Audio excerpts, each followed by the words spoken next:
Satuan Reserse Narkoba Polresta Malang Kota berhasil menangkap seorang pria asal Sidoarjo yang merupakan kurir narkoba. Dari penangkapan tersebut, polisi menyita barang bukti sebanyak 1,61 ons narkoba jenis sabu-sabu. Tersangka yang berhasil ditangkap berinisial SH, warga Sidoarjo. Penangkapan tersangka ini berkat pengembangan kasus sebelumnya. Tersangka ditangkap petugas Satreskoba Polresta Malang Kota di depan rumahnya di Sidoarjo. Tersangka merupakan kurir yang melakukan transaksi narkoba dengan pelanggannya di Kota Malang menggunakan sistem ranjau. Dari penangkapan tersangka ini, polisi turut menyita barang bukti sebanyak 1,61 on narkoba jenis sabu-sabu.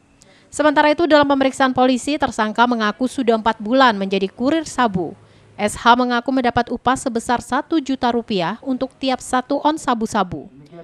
Akibat perbuatan yang dilakukan tersangka akan dikenakan pasal 114 ayat 1 Undang-Undang RI nomor 35 tahun 2009 tentang narkotika dengan ancaman hukuman maksimal 20 tahun penjara. Peredaran narkoba di wilayah Kota Malang sendiri masih tinggi. Terbukti selama kurun waktu Januari dan Februari 2021, Satreskoba sudah menangkap 73 tersangka untuk 65 kasus narkoba. Kasus atau perkara ini adalah merupakan pengembangan dari kasus sebelumnya yang telah diungkap oleh Satres Narkoba Polresta Malang Kota dengan tersangka atas nama RMD. Ini TKP waktu itu di Jalan Sawo Jajar, Gang 15, Kecamatan Kedung Kandang. Nah, pengembangan ini sampai ke wilayah Sidoarjo dengan tersangka atas nama SH. Usianya 38 tahun, ini pekerjaannya swasta, alamatnya, ini ada alamat dia di Sukolilo, di Surabaya, atau di Sidoarjo tadi, di alamat di Jalan Perum Nirwana. Ini barang bukti yang diamankan dari kurir, ini perannya adalah sebagai kurir, ya, untuk mengirimkan barang. Nah, kurir si SH ini mendapatkan perintah dari tersangka atas nama PJ. Ini masih dalam pengembangan kita, dan statusnya kita cari. Barang awalnya jumlahnya adalah 3 ons, dijual dengan sistem ranjau. Nah, ini barang sebagian sudah sampai ke customer, ya, sudah terjual, sehingga tersisa dalam beberapa bungkus yang ada di hadapan kita total 1 ons 61 gram. Ini barang yang tersisa dari jumlah seberat 3 ons di awalnya. Kita kenakan pasal 114 ayat 1 dan atau pasal 112 ayat 2 Undang-Undang RI nomor 35 tahun 2009 tentang narkotika. Ini dengan ancaman pidana paling singkat 5 tahun dan paling lama 20 tahun. Simon Alfredo melaporkan. Maraknya kejadian kecelakaan akibat remblong di kawasan Klemuk Songgoriti, Kecamatan Batu, warga meminta kepada pemerintah Kota Batu melalui dinas terkait untuk membuat jalur penyelamatan di kawasan tersebut. Karena kecelakaan yang terjadi di kawasan Klemuk tidak hanya sekali 2 kali, bahkan dalam sehari bisa 2 kali kecelakaan. Inilah kecelakaan akibat remblong yang terjadi di kawasan Klemuk Songgoriti, Kelurahan Songgokerto, Kecamatan Batu, Kota Batu pada Minggu pagi, yakni sebuah minibus jenis Isuzu Panther yang dikemudikan warga Jombang. Peristiwa kecelakaan ini bermula minibus jenis Isuzu Panther dengan nomor polisi S1164 Jetki yang dikemudikan Muhammad Ajuni warga Jombang melaju dari arah Pujon hendak menuju Kota Batu. Namun ketika di kawasan Klemuk jalan menurun, tiba-tiba rem tidak berfungsi dan ngeblong masuk parit atau saluran air. Akibatnya mobil Panther mengalami kerusakan bagian depan mobil dan penumpang serta sopir selamat. Karena tidak ada korban dan merupakan kecelakaan tunggal, mobil korban diderek Dinas Perhubungan Kota Batu menuju bengkel. Sementara itu, salah satu warga setempat melihat kecelakaan tersebut meminta pemerintah Kota Batu melalui dinas terkait untuk segera merealisasikan jalur penyelamat yang telah digagas 2 tahun lalu agar jika terjadi remblong tidak sampai makan korban jiwa. Warga berharap pemerintah Kota Batu jangan hanya berencana saja terkait jalur penyelamat karena jalur penyelamat merupakan bentuk untuk mengurangi korban jiwa jika terjadi kecelakaan yang diakibatkan remblong. Membutuhkan jalur penyelamat. Ya. Ya kalau kondisi seperti ini mobil blong itu kan bisa dibuang ke jalur penyelamat. Ya, ini sepertinya dulu kayak pernah ada rencana Ya sih. pernah, memang pernah dulu, tapi ya mana buktinya nggak ada. Terus jenengan selaku warga sini, Saya selaku warga di sini ya gimana anunya itu pertanggungjawabannya di Sub, Dinas Marga, kok belum ada konfirmasi sampai sekarang. terus permintaan segera direalisasikan ya. Ya iyalah. Lu janji tok ae. Palang pintu. Ya. Katanya mau dibenahi sampai sekarang ya nggak ada buktinya. Jalur buangan.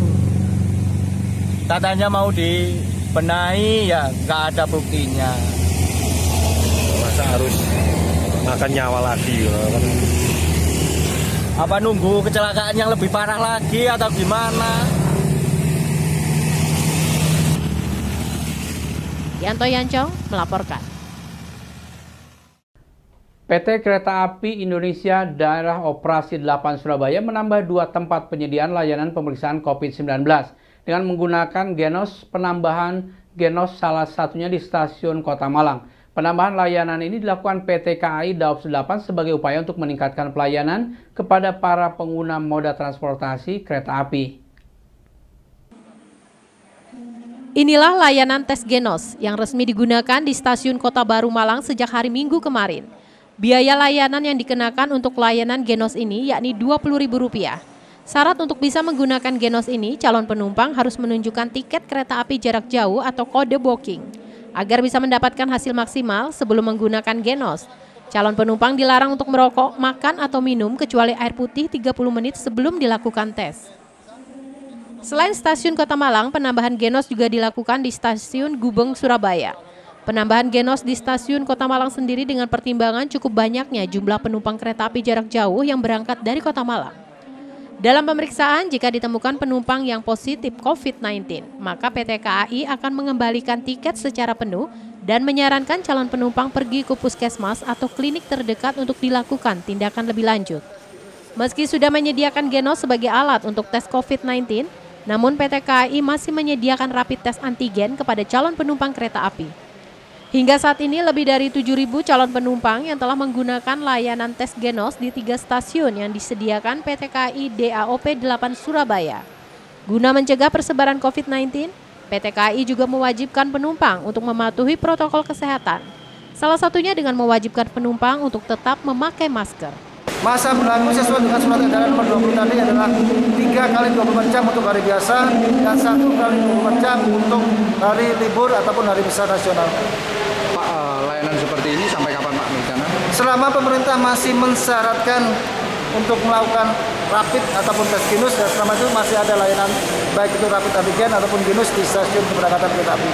Pak, apakah hasil tes genus ini hanya diperuntukkan untuk naik kereta atau seperti apa? Kalau genus memang seperti yang disyaratkan pemerintah hanya untuk pelanggan KAI, pelanggan kereta api. Simon Alfredo melaporkan.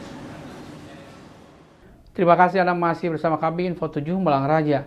Harga sayuran mulai kenaikan di tingkat pedagang. Kenaikan ini sudah berlangsung sejak beberapa hari yang lalu. Kenaikan ini diduga akibat faktor cuaca sehingga pasokan di tingkat petani berkurang sementara permintaan tetap. Diduga mulai meningkatnya permintaan dan pasokan yang mulai berkurang dari petani akibat kondisi cuaca berdampak pada mulai naiknya beberapa jenis sayuran di tingkat pedagang. Para pedagang tidak mengetahui secara pasti penyebab kenaikan karena harga belinya sudah naik. Harga di tingkat pedagang berangsur naik untuk beberapa jenis sayuran, salah satunya sawi, kubis, dan lainnya.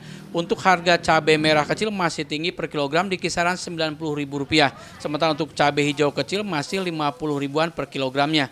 Menurut salah seorang pedagang di Pasar Karangposo menjelaskan, kenaikan harga sayuran ini lumayan banyak sehingga omset penjualan pun mengalami penurunan.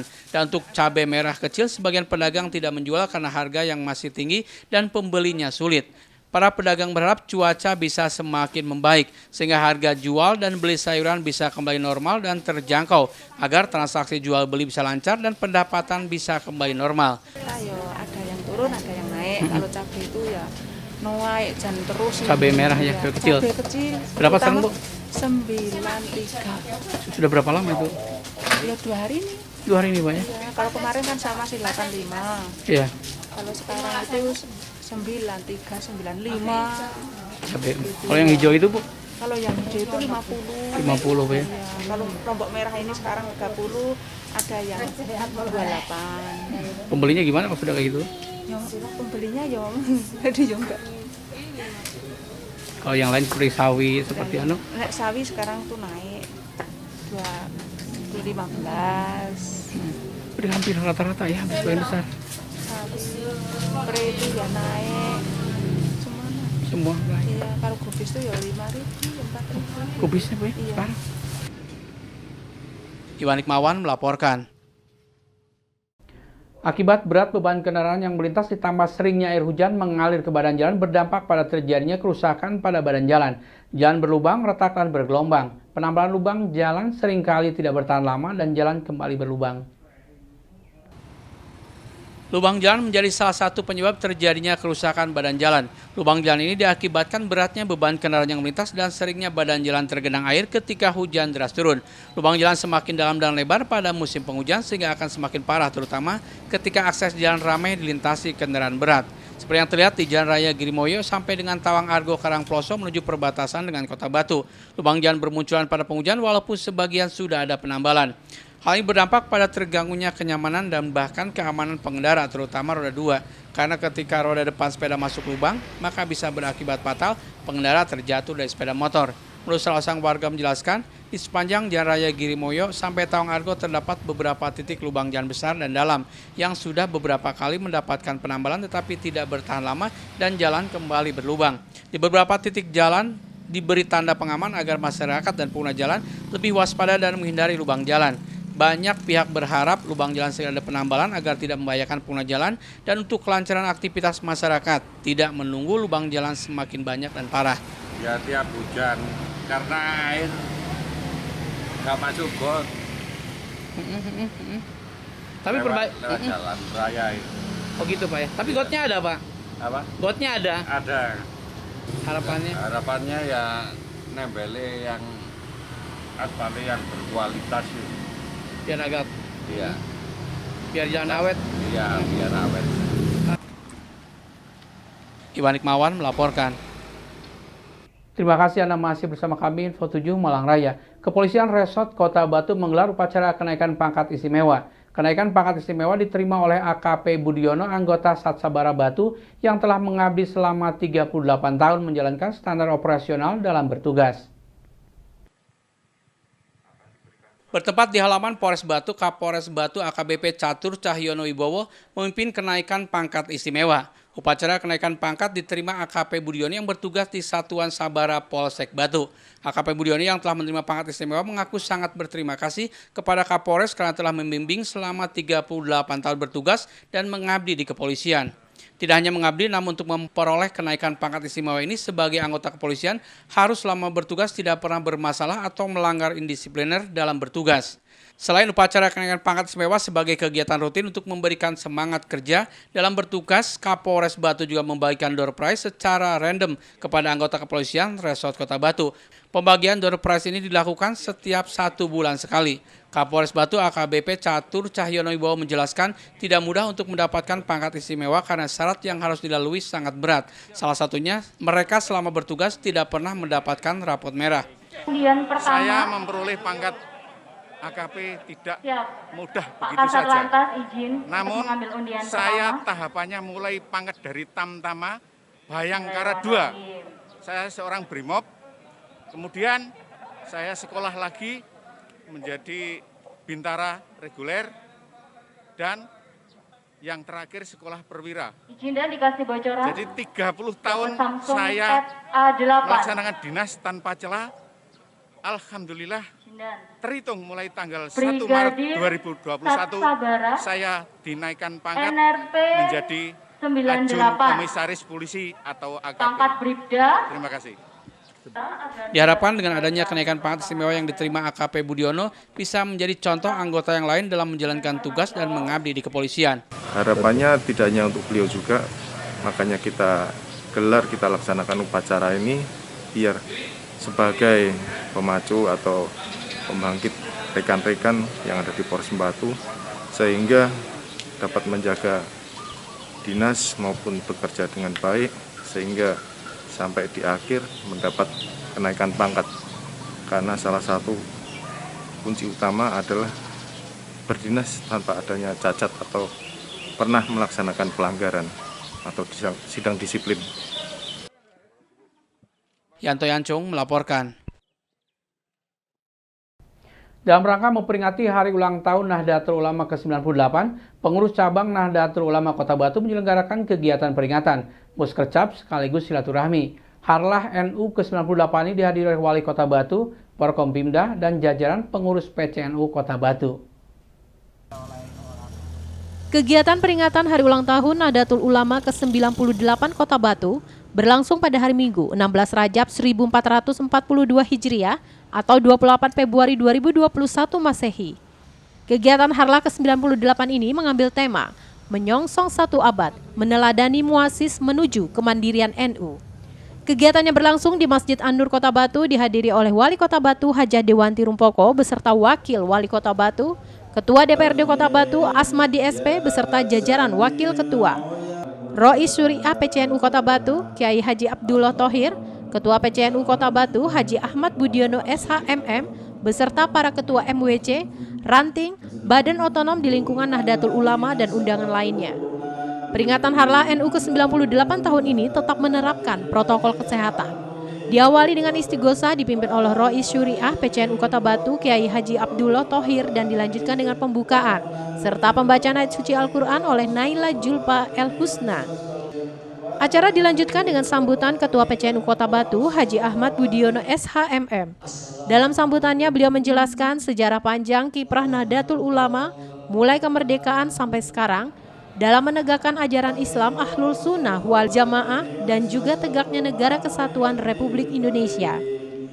Sementara itu dalam sambutannya Wali Kota Batu Hajah Dewanti Rumpoko memohon dukungan dari warga Nahdlatul Ulama Kota Batu dan masyarakat luas agar lebih memahami ketika kebijakan penanganan penyebaran COVID-19 membatasi aktivitas masyarakat adalah semata-mata untuk kebaikan bersama. Pada kesempatan tersebut juga disampaikan Maido Hasanah oleh Profesor Dr. Kiai Haji Imam Suprayogo. Dalam ceramah agamanya beliau menjelaskan bahwa pandemi COVID-19 adalah masalah global dan usaha masyarakat atau warga Nahdlatul Ulama tidak cukup hanya secara lahiriah saja, tetapi juga batiniah, dengan cara lebih mendekatkan diri dan minta perlindungan kepada Allah Subhanahu wa Ta'ala. Acara ditutup dengan pembacaan doa oleh Kiai Sodik dan dilanjutkan dengan kegiatan Ramatama. Agenda Harlah NU di Kota Batu tahun ini kami awali dengan pengadaan kartu tanda anggota NU secara elektronik atau secara digital. Yang kedua, kami menyelenggarakan doa bersama dan Harlah atau resepsi Harlah pada pagi hari ini. Yang ketiga, kami mengadakan pemasangan bendera NU secara masif di Kota Batu sebagai bentuk partisipasi kami dengan agenda pemasangan 98 juta bendera seluruh Indonesia. Lalu yang terakhir kami mengadakan musyawarah kerja cabang NU yang kedua tahun 2021 yang kami selenggarakan di kantor NU atau di aula kantor NU pada hari Minggu tanggal 7 Maret yang akan datang. Iwan Hikmawan melaporkan.